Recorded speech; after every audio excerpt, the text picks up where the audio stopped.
Čau, Kubi. Čau. Ahoj, Robi. Vítaj. Ďakujem pekne.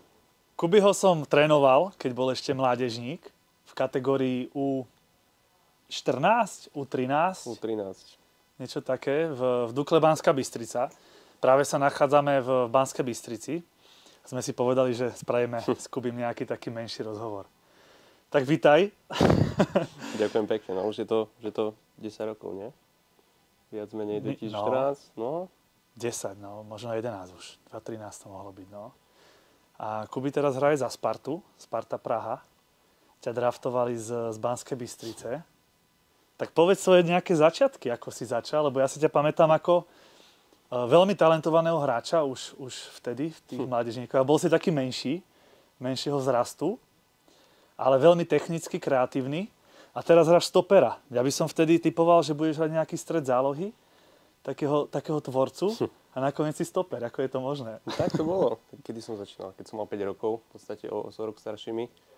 A práve tu na Dukle v Bystrici od malička, takže zhodou okolností som začínal ako útočník. Čiže tie úplne mládežnícke kategórie som bol ako útočník, ale už v nejakej 10, 11 som už išiel na toho strediaka, čo si ma pamätáš, čo si ma aj trénoval. A tam som vydržal v podstate až do 19. A vždy som bol presne taký menší, taký útlejšieho vzrastu. Nebol som nejaký vypapaný skorej. takže neviem ani kedy nastal ten zlom. A niekedy v doraste ma vytiahlo. Čiže už som bol medzi tých najvyšších hráčov v tíme. Takže už potom začali byť myšlienky aj trénerov, aj mňa, že či to neposunieme do obrany a boli tam nejaké tie experimenty a vyšli. Čiže už aj v tej 19. už v tom najvyššom doraste som pendloval medzi strediakom a obrancom a keď som prišiel do toho mestského futbalu, tak už som v podstate zostal len pri tej obrane. Uh-huh. Ty si vlastne spomínal, že až doraste ťa vyťahlo, ale ono vlastne by ťa malo do výšky vyťahnuť nejakých, keď si mal nejakých 14-15 rokov, ale 16 rokov, tak nie? Tak. Alebo že... Kedy? Lebo ja si ťa pamätám, to si mal vtedy, ja neviem, 13-14 si mal max. Hej, keď som ťa trénoval. A vtedy si bol fakt ako menší, ešte môžeme aj menovať aj s Filipom Lichým, hej, že si hrával. On vlastne tiež hral za Slován Bratislava, teraz je v Dukle Praha. Tak. Tiež, a vy ste boli... Nepamätám si, kedy presne ma mohlo takto vyťahnuť. A mohlo to byť tak, že na začiatku toho dorastu, čiže tej 15, 16, keď som mal fakt tak 14-15 rokov, čiže ten vývin je u každého individuálny a mňa možno to neskôršie potiahlo, ale to je možno tou výškou, tou váhou som vždy bol, aj až do tej 19 pri tých menších číslach. Takže toto bol vlastne ten prvý krok pri mužskej kategórii, že trošku dohnať tú silu a dohnať tú váhu, aby som si čo najrýchlejšie zvykol, lebo v tých detských kategóriách alebo tých mládežníckych kategóriách je to iné, lebo hráte s rovestíkmi, ale tu keď na vás príde 100-kilový útočník, tak už to pocítite. Takže ten vývin v podstate je aj dodnes a musím sa nejako starať o seba a napredovať aj týmto spôsobom. No pýtam sa pretože u nás v športovej organizácii RIOSO riešim takéto veci, že rodičia sa mi sťažujú, no ten môj malý, on má 13 rokov, 14 rokov a stále je proste malý a vôbec neviem, kedy ho vyťahne. My ako rodičia sme vysokí a proste on je stále nižšieho vzrustu. Hej, že preto sa pýtam, že či si pamätáš ten prelom, že kedy ťa fakt vyťahlo a že si potom začal ťažiť aj z tej výšky. No, ale to by tak v nejakom tom 14. 15. roku. Tak každý, ako som povedal, má to individuálne. Ja viem, že moja mamina má 1,60 m, takže môj tatko tiež není, ako má výšku, má 1,80 m, ale zase není úplne medzi tých najvyšších chlapov. Jasne. Takže to bolo tiež otázne, že či ja budem vysoký alebo nie. A potom prišiel ten nejaký 15. vek a zrazu ma vytiahol, zrazu som bol najvyšší v rodine, takže to bol taký ten paradox, ale u každého je to individuálne a je to samozrejme genetikou a rodičmi dané. Nemusí to byť, samozrejme. Takže už len počkať na ten vývin toho dieťaťa a veriť, že bude čo najvyššie, aby malo tie najlepšie predpoklady. Jasné. Tak akože nie je to úplne podmienka, že ten fotbalista musí byť vysoký, ale keď hráš stopera, tak určite by sa zišlo. Keby si tak povedal, klidne môžeš aj menovať nejakých trénerov, ktorí ti pomohli v tom napredovaní, lebo ja vtedy, keď som ťa trénoval, tak som bol asistent trénera. Nebol som hlavný tréner, lebo som bol vtedy mladé ucho. Ja som bol vlastne s Danom Valachom. On bol hlavný tréner. Ale ešte predtým, ešte od tej prípravky, keď začneme, tak určite nejakí tréneri ti pomohli v tom nejakom napredovaní. Dajme tomu, ja neviem, odkedy? Od 6? Od 7? Od 5 hráš fotbal, takže... To je presne, ako keby som mal menovať každého trénera, každý tréner vám dá niečo, čiže od každého som si zobral niečo, či už pozitívne aj negatívne, samozrejme, ale ako si spomínal, Danko Valach je asi ten najväčší dôvod, prečo som tu a prečo robím to, čo robím. A dal by som ho na prvé miesto s Ondrikom Polievkom, pretože oni boli dvaja tí najdôležitejší v mojej kariére, pretože v podstate oni ma mali až do nejakej 14-15. Tak Ondrik Polievka, on bol šéf-tréner prípravek, ak si dobre pamätám. Takže on ťa pravdepodobne od tých 5 do 12 asi trénoval, alebo tak nejak asi nie? Asi si to vystihol správne. Tak, úplne tie začiatky boli u neho. V podstate my sme možno bola aj jedna z tých posledných kategórií, ktoré on mal. Vzhľadom na jeho vek a skúsenosti. Takže môžeme byť radi, lebo z toho ročníku vyskytlo veľa dobrých futbalistov nadaných, takže určite on je jeden z tých. Samozrejme potom nás prebral Danko Valach aj s tebou. Takže ako hovorím, títo dvaja majú masívny dopad na moju kariéru. Aby sme spomenuli aj tak, že aký typ je vlastne Ondrik Polievka, že je to veľmi autoritatívny typ. Ja som s ním akože veľmi dobre vychádzal, ale pretože bol môj kolega trénerský, hej, že ako, ale on bol fakt ako veľmi prísny a mal neskutočnú disciplínu, čo si pamätám. On je už ako starší bol, už vtedy, myslím, že neviem koľko mal, už 70 asi, alebo niečo také. Ale bol ako fakt, mal veľmi, veľmi také prepracované tréningy, veľmi také ako... Tam si sa nemohol zašívať, tak si dostal. To bola presne tá stará škola. On mal ešte taký ten špeciálny cít pre ten futbal. A to bolo vidno, že on tým futbalom žije, aj keď ten vek už bol vyšší, ale nemal s nami problém ako najmenšími. A keď sme poslúchali, tak samozrejme bol zhovievavý a keď sme poslúchali, samozrejme bol prísny, čo v tej dobe platilo. A myslím si, že to bol správny prístup k tomu, aby sme mohli byť takým, akým sme, lebo ten futbal je prvorady, ale takíto ľudia ťa sprevádzajú v podstate celým životom, lebo od toho maličkého veku ťa naučia aj tej disciplíne presne, aj tej morálke. Takže nielen tie futbalové veci, že viem viesť loptu, je vďaka nemu, ale aj to, ako sme fungovali v kabíne, ako tá nálada bola na tréningu, ako musíme počúvať a takéto veci. Takže aj tie veci sa prenesú na teba práve cez ten futbal. Jasné. A práve Ondrik je taký, ako som spomínal, autoritatívny, ale zase, že prísny, ale zase hráči ho mali radi.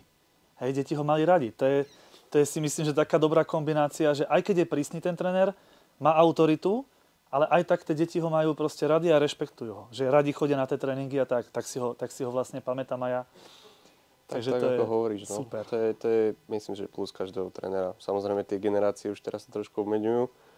Predtým už my sme ešte stále neboli na mobiloch od malička, takže aj tie zvyky z doma, aj tá nálada na tých tréningoch a toto všetko bolo úplne inak možno ako v tejto dobe, ale zase není tam až taký rozdiel. Takže myslím, že keď tie deti chcú a majú nejakú víziu spoločne s rodičmi a spojí sa to s dobrými trénermi, ktorí majú cít a ten správny prístup, tak myslím si, že môže vzniknúť niečo veľké. A začal si už za mužov, lebo ten prechod je asi najväčší z dorastu do mužov. Ty si vlastne už hneď do U19 si teda bol, normálne si hrával v Dukle a potom si prešiel cez zimu, alebo cez leto si prešiel k tým mužom, alebo kedy bol ten skok? Lebo ja napríklad osobne už ako 18-ročný som hral za mužov. Hej, že ešte rok som mal byť vlastne v doraste a už som išiel do mužov. Taký nevyzretý ešte 18-ročný, tak to bol neskutočný skok. Čo si pamätám. Tak ja som v podstate, myslím, že to bolo cez zimu, zrovna bola korona, čiže tie veci boli úplne iné, ale keď skončila korona, tak sa mi zdá vtedy sme začali a ten prechod bol samozrejme ťažký. To je asi ten najťažší prechod, kedy ten hráč pozná ten dospelý futbal. No. Čiže je všetko rýchlejšie, je všetko mohutnejšie a to hneď zistí, takže a ja som to musel zistiť a ten hráč sa musí nielen fyzicky, ale aj psychicky pripraviť na to, lebo nie je to ľahké v tom, že hneď dostanete šancu. A ja som si tiež musel na tú šancu trošku počkať a väčšina dnešných hráčov, tých, čo prejdú, OK, raz to nevyjde, zabalím to, druhýkrát to nevyjde, zabalím to. A ja som možno takto po tej 3., 4. šanci ešte počkal, makal na sebe a stále veril v tom mojom svedomí, že tá šanca môže prísť a môžem sa toho uchytiť. Čo sa vďaka Bohu stalo asi o rok na to, ako som prišiel do Ačka, takže ten rok bol v podstate pre mňa dlhý, ale v tom futbalovom svete je to veľmi krátka doba, takže za ten rok musíte stihnúť trošku dospieť a nielen futbalovo, ale tak psychicky. Jasné. A tam ťa kto trénoval v Ačku? Pán tréner Varga vtedy bol. Stano Varga. Áno. Jasné. A vlastne vtedy prišla aj zmena trénera. Prišiel tréner Šťastný, lebo sa postúpil do prvej ligy, to bol vlastne úspech, ale tých štartov som mal možno nejakých 10-13, ale väčšina alebo 90% z nich bolo tak, že na posledných 10 minút, čiže iba tak pričuchnúť k tomu futbalu. No potom prišiel tréner Šťastný a začali sme vlastne v prvej lige hrávať. Výsledky neboli priazdivé, pri 6 kôl sme mali asi 3 body, kde sme boli na chvoste a vtedy sa tak rozmýšľal, že čo ako ďalej, či treba nejaké zmeny, tak vtedy padla voľba aj na mňa do obrany. Zhodou okolností to vyšlo a vlastne odvtedy som, pokiaľ neboli zranenia, nevynechal ani na zápas. Takže vtedy si to tak sadlo po tom roku môjho držania a takej tej vôle, že ešte vydrž, ešte buď trpezlivý, že to príde, tak to prišlo. Schopil som sa toho dobre a našťastie to tak vyšlo a v podstate som vystrelil len tak z ničoho. Takže vlastne tebe prospelo, že si vlastne šiel z tej strednej zálohy na toho stopera. Tak. Že sa tam našiel. Ale si myslím, že aj z strednej zálohy by si ako úplne v pohode. Už je to o niečom inom. No. Jasné. Ale zvykol som si samozrejme aj cez ten rok, čo som v podstate hrával tých 10 minút, tak som plával od ľavej zálohy cez pravú obranu, takže to je možno ten dospelý futbal, že chopiť sa tej šance bez ohľadu na to, že kde budete hrať, lebo tá šanca nemusí prísť a nebyť zase zhýčkaný, že OK, som pravý obranca, budem len na pravej obrane, inak nebudem hrať. Jasné. Tej si nevyberáte. No. To je to, že ja si pamätám teraz, keď o tom hovoríš, tak keď som mal 18 rokov, tak som hral za Rakitovce. Vtedy sme hrali 3. ligu vlastne, 3. najvyššiu. A hral som 6, stred zálohy. To mi ako sedelo, super. Potom sme postúpili do 2. ligy. Sme boli prví, sme postúpili do 2. ligy, čo bola celkom vysoká súťaž. A tréner mi povedal, že no, Robo, tak ti to poviem na rovinu. Buď budeš sedávať na lavičke, stred zálohy, alebo budeš sedávať na lavičke, alebo budeš hrať stopera a budeš hrať v základe. Mi povedal. No a ja hovorím, ale mňa ten stoper nebaví. Hej? Mňa nebaví tam proste len odoberať loptu, vyhrávať len súboje, hej. Proste nič, hej, že ako mňa ten post nebaví. No tak som sa rozhodol, že stopera nebudem hrať, no a som sedával na lavičke v tej 2. lige, hej, že tiež som tak nejako, že striedával a tak. A to je si myslím, že ako hovoríš, práve to rozhodnutie, že možno tréner ťa vidí, ten tréner je skúsenejší, on vidí tvoje prednosti a tak ďalej a možno vtedy, keby som poslúchol, že OK, ja sa uspokojím s tým stoperom, tak by to bolo zase iné. Hej, presne ako teraz. Ti tréner povedal, budeš hrať stopera, ty si povedal áno, no tak si sa chytil. A vlastne potom tam vlastne celkom skoro, po nejakých po roku alebo po 2 rokoch prišla nabídka ponuka do Sparty. Takto. V podstate nie je to ešte ani rok, čo som v Sparte a v podstate takto pred 2 rokmi som vlastne bol po tých nejakých prvých 5-6 zápasov v lige. Plne v prvej lige, takže vtedy som išiel do zimnej prípravy, takže že to nebola náhoda a že tam aká je tak, aby si to miesto obhájil. Za rok vlastne prišla ponuka zo Sparty a za ďalší rok som tu, takže ten futbalový život je strašne rýchlo. A keby mi toto presne, ja si to vždy vravím, keby mi niekto povedal pred 2 rokmi, že to takto bude, iba kývnem hlavou, možno sa zasmejem, ale keď človek verí a keď človek robí na tom, tak môže sa stať čeličo.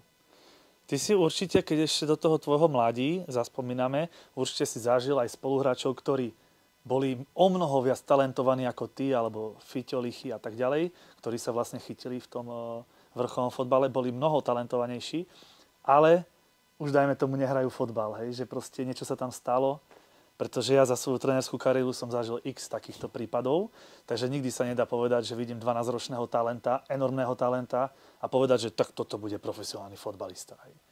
To ako sa nedá povedať. Môžeme povedať, má predpoklady, ale neznamená, že na 100% bude. Tak čo myslíš, kde je ten najväčší taký rozdiel medzi tým moc talentovaným, enormne talentovaným a tým, ako, že dajme tomu, nie je až taký talentovaný, nejakú mieru talentu má, ale je proste pracovitý. Tak si povedal, keby som išiel každou tou kategóriou, možno tak nájdem 5-6, ktorí boli 100% lepšie ako ja, ktorí sa tomu futbalu absolútne nevenujú, takže je to taký paradox toho, ale myslím, že ten najväčší rozdiel, už ako som vravel, je v tom, jednak v tom prechode medzi tým mládežníckym a dospelým futbalom, že niekto možno nemá tú vieru v to a nechce vydržať. Čiže pri nejakej prvej negatívnej skúsenosti sa položí a OK, týmto smerom nechcem ísť, mám ďalšie možnosti, tak poviem týmy. A všeobecne asi by som povedal tým prostredím okolo seba možno.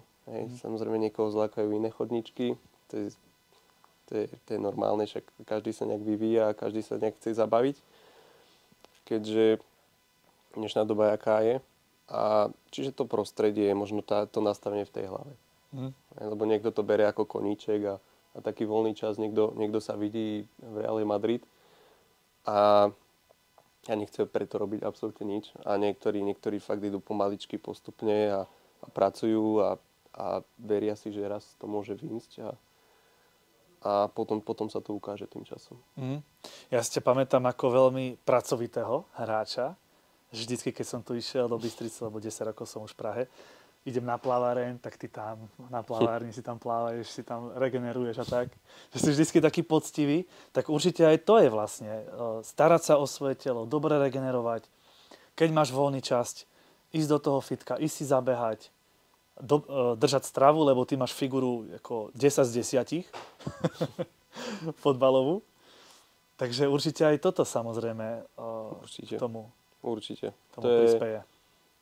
Neviem, či to mal po rodičoch, ale presne som taký pracovitý typ a vždy som bol taký, lebo vždy som si tak uvedomil, že nie som ten najlepší z tej kategórie, čiže musím prejsť nejakým iným spôsobom na to, aby som uspel a to bolo presne ísť vonku si zakopať a okay, keď to berem úplne od malička, tak my sme ešte tie deti, ktoré maminy hľadali po sídlisku z loptou o 10:00 po tme, kde sú. Ale to si už tá posledná generácia, tam už potom mladší ako ty, tam už moc nie. V dnešnej dobe je ťažké, Už skorej deti odtrhnúť od mobilu, tabletu, ale my sme si tým ešte prešli, kedy sme ho zhodili tašky, úlohy už urobené a po tréningu hneď zhodíme tašky, prezlečieme, ideme na ihrisko, tam sme do večera. A každý deň non-stop. Takže tým som si prešiel. A tým starším vekom už začíname cítiť to telo, čo potrebuje, hej, že možno som slabší, možno som trošku pomalší, možno potrebujem trošku na tej lopte zamakať a tieto veci, takže ja som to začal vnímať už niekedy v doraste, kedy som sa trošku začal venovať. Priznám sa, tú posilku som začal riešiť úplne neskoro, možno nejakej 18, 19, čo už je podľa mňa neskoro, ale človek to vie dohnať a je to taká neoddeliteľná súčasť toho futbalu, hej, že už v dnešnej dobe vie hrať futbal každý. Hej, dáte loptu, už možno vie behať každý, ale presne sú tie veci za tou oponou, ako je strava, ako je regenerácia, či sa staráte o to svoje telo, lebo má veľa kamarátov, veľa spoluhráčov, ktorí boli fakt nadaní, ale tým, akým spôsobom žili, tak prišli zranenia, prišli tieto veci a pár zranení môže byť náhoda, ale keď sa to opakuje, tak už je to nejaký znak toho a myslím si, že aj toto mi pomohlo v tom, že začal som sa o to viac zaujímať, tým smerom vlastne smerovať a určite mi to pomáha nielen mimo ihriska, ale aj na tom ihrisku. Ja som čítal taký dokument, alebo videl taký dokument o Tomáš Řepka, hej, že on vlastne, keď išiel do Premier League, tak on je taký nižší. On je, neviem, 176 má asi, alebo 177, čo je na stopera akože nízky. A boli tam takí ako York, hej, ten veľký černok, dvojmetrový proste, 110 kilový. A povedal, že on proste prehrával tie súboje zo začiatku, hej, a povedal, že jednoznačne musí nabrať svalovú hmotu. A že začali z brutálne bomby a že za pol roka alebo za rok, proste za krátku dobu, že nabral asi 7 kg svalovej hmoty vo fitku, proste vydrené. A že tak mu to brutálne pomohlo v tých súbojoch, že to sa nedá ani porovnať, že na začiatku, keď tam prišiel hubený a potom, jak sa vypracoval, že tá svalová hmota strašne moc ako pomôže. Hej, a vlastne ty tiež si bol vždycky taký hubený, nie? Myslím, čo si tak pamätám. A tiež vlastne hovorí, že v 18 si začal nejakú svalovú hmotu budovať. Tak. Vieš, že keď som vstúpal do toho mužského futbalu, ja som mal tak okolo 70 kg, čo je dosť málo. Ešte na stopera to bôž. Takže aj to bol taký ten znak, že ak sa chcem presadiť, tak potrebujem viacej papať a viacej toho riešiť. Takže tu plynule začalo, som ten typ, ktorý zje úplne všetko, ale na tej váhe sa to neprejaví. Takže o to je to ťažšie. O to je to ťažšie to dohnať, ale postupom času som sa dostal na nejakú váhu. Viem, že vtedy, keď som začal vlastne hral nejaký ten prvý zápas po tom roku váčku, tak som mal nejakých 76-77, čiže už tých 7 kg človek cíti, že mu pomôže nielen v súbojoch, ale tak všeobecne a samozrejme chcem ísť ešte trošku z váhu vyššie, že teraz mám viac ako predtým, ale zase treba to korigovať, lebo vždy som bol ten atletickejší typ, ktorý vie behať, ktorý rád behá a nie som možno najpomalšie na tom ihrisku, takže zase zvážiť aj toto. Či zase nebude to negovať niečo druhé. Takže... Ja si pamätám, keď ja neviem, keď to bol pred rokom alebo pred 2 rokmi, si behal, som ťa stretol na atletickom štadióne behať, že nazdar Kuby. No. A som si dal s tebou že jedno kolečko, nie? Lebo ty si išiel 5 kolečiek v kuse. Môže byť. Hej, a ja som si, že dobre, tak jedno kolečko s tebou dám. No a potom kolečku som normálne ako začal lapať po dychu a ty si ešte ďalšie 4 dával. A to si dal asi 6 takýchto sérií, hej. Takže musím ako povedať, že fakt si fyzicky veľmi, veľmi pripravený bežecký. A čo atletické tréningy? Lebo my v rámci Rio sa máme aj atletické tréningy individuálne a je o to obrovský záujem, že fotbalisti ku nám chodia na atletiku. Hej, také, že samozrejme nie, že atletika, že hodoštepom, ale atletika, že všeobecná pohybová príprava. My sme mali tiež také, že v podstate, možno aj keď my sme boli spolu, tak sme mali, alebo ešte predtým s Ondrejkom Polievkom, viem, že oni dlho riešili rodičia s ním nejakú gymnastiku. Predsa tie pohybové základy, aby človek vedel urobiť kotu, vedel, ako sa to má pohybovať a korigovať to telo, lebo to vám pomôže. A postupom času samozrejme už pri tých rozcvičkách nejaké tie rebríky a tieto atletické časti. A myslím si, že to každému pomohlo a v dnešnej dobe myslím, že to duplom platí, lebo aj tie štýly behu, aj tie propozície sú úplne iné ako predtým. A naučiť dieťa v čo najmenšom veku korigovať a naučiť správnu koordináciu tela, ako behať, tak myslím si, že to je niečo, čo vám môže pomôcť. Ja som bol tiež ten typ, ktorý asi jediný z nás behal úplne po špičkách, ako taká srnka. Ale neviem ani skade to mám, či od rodičov alebo niečo, ale viem, že mi to veľmi pomohlo potom v tej druhej kariére, keďže takú tú ľahkosť na tom špičkách som si preniesol do toho futbalu, kedy viem rýchlo zmeniť pohyb a tieto veci. Takže myslím si, že tieto veci všeobecne vedia deťom pomôcť. Nielen v tom futbale, ale možno aj v tom živote. Tak minimálne československý fotbal je taký, že to sú proste atleti. Tí fotbalisti, to sú rýchli, proste silní, proste atleti. Veľa nabehajú kilometrov. Samozrejme tam nejaký španielský fotbal je trošku iný, hej, ale myslím si, že český fotbal veľmi, tam to sledujem, že tam proste to sú atleti, rýchli, takže je to určite veľmi dôležité, tá atletická príprava. No a koľko máš vlastne, 23 rokov? 23. 23, tak to si ešte mladý, to je proste, dá sa povedať, že ešte kategória mladých. Aké máš ambície do budúcna? Kam by si to chcel dotiahnuť? Lebo tam máš ešte tak minimálne tých 10 rokov tam máš. Ja ešte v 33 som bol Pevne verím. v pohode. Ale tak ten človek, keď, ja neviem, v 16-17 som sníval o tom Liverpoole alebo niečom takom, tak samozrejme už potom, keď príde do toho dospelého futbalu, tak vytriezuje trošku.